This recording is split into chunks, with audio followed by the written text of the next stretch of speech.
Сәлем баршаңызға, менің арнама қош келдіңіздер. Бүгін сіздермен сүзбелі шоколадты кекс пісіретін боламыз. Өте дәмді болып шығады. Менімен бірге видеоның соңына дейін қарап, менің арнама тіркеліп, лайк басып, қоңырауша белгісін басып кетуді ұмытпаңыздар. Менің арнамда өте қызықты рецепттер бар. Өтіп көрсеңіздер болады. Бізге керек заттардың барлығын осы жерге жазып қалдырдым. Көріп алсаңыздар болады. Ең алдымен құрғақ заттарды араластырып аламыз. Електен өткізілген ұнға, тұз, қопсытқыш, какаоны салып, жақсылап араластырып аламыз.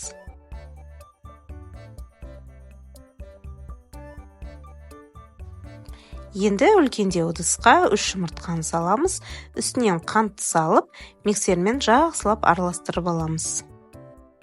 Ағарып, көлемі үлкейіп шығу керек бізге.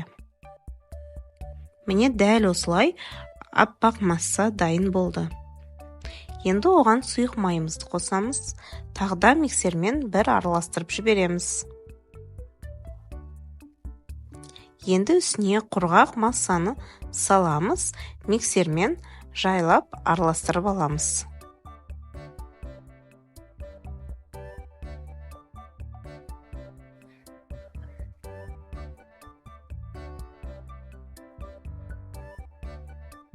Бізде дәл осылай қою масса дайын болды.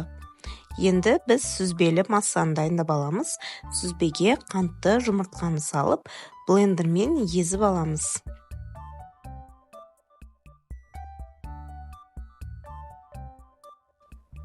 Міне дәл осылай біркелкі масса дайын болу керек.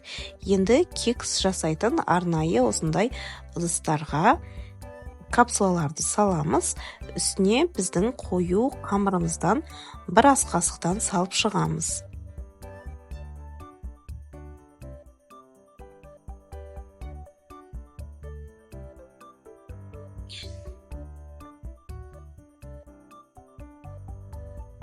Енді оның үстіне сүзбелі массамызды, начинкамызды дәл осылай бір қасықтан салып шығамыз.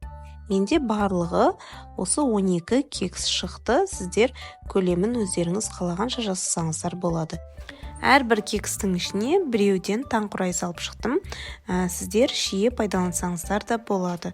Үстіне қою қамырымыздан тағда жарты не болмаса бір қасықтан салып шығамыз. Шпажканың көмегімен үстінен кішкене дәл видеодағыдай араластырып қоямыз. 180 градуста қызған пеште 25-30 минут уақытта пісіріп аламыз. Сіздер өздеріңіздің пештеріңізге қарайсыздар, әркімнің пеші арқылай үсті көтеріліп шыққанда шпажканың көмегімен тексеріп алсаңыздар болады. Міне дәл осылай көтеріліп, кішкене қызарып, пісіп шығады. Суытып барып дастарханға тартсаңыздар болады. Міне қазір сіздерге кексті қалай көтеріліп шыққанын көрсететін боламын. Өте әдемі, дастарханға қойсаңыздар, балаларыңызға пісіріп берсеңіздер, өте ұнатып, қызығып жейтін кекс болады. Отбасыларыңызға, балаларыңызға ұнайды деп ойлаймын. Осы видео сіздерге ұнаған болса, менің арнама тіркеліп, лайк басып, қоңырауша белгісін басып кетуді ұмытпаңыздар. Достарыңызбен бөлісіңіздер. Менің арнамда тағы да басқа өте қызықты, оңай рецепттер бар. Өтіп көрсеңіздер болады. Келесі видеоларда көріскенше аман сау болыңыздар.